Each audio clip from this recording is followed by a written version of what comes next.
Doctor, here's a question for you. When you deliver a Holly to a patient, whose retainer is it? When you deliver an Essex to a patient, whose retainer is that? When you deliver a bonded retainer to a patient, whose retainer is the bonded retainer?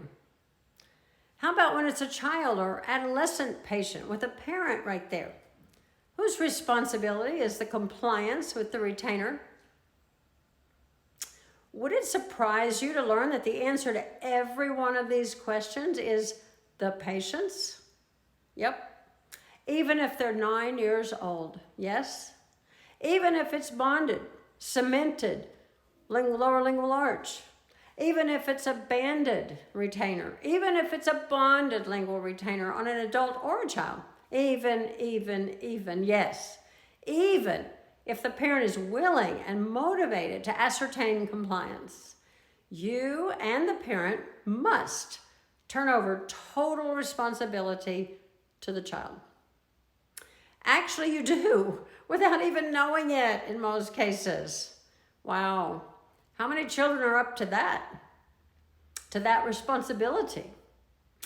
That reminds me of Buddha's quote, if you give a gift and the recipient doesn't take it, to whom does the gift belong? The answer being, of course, that the giver, you, the doctor, have given the gift of outstanding orthodontics. A gorgeous smile, the prettiest face possible, the best occlusion possible. If the patient does not have the ability to understand the gift, treasure the gift, and retain the gift, you have still received the benefit of giving the gift.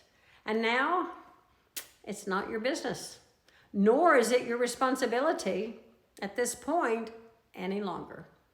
Same thing goes to how you handle relapse, by the way. How you handle lost, broken, or non-fitting retainers. How lots of things. Post the phrase for yourself, it's none of your business, where you can be reminded. Oh, during active treatment, yes, it's your business, your responsibility. But at retention, no more. Learn about this in our new Orthodontic Retention Protocols and Trends course.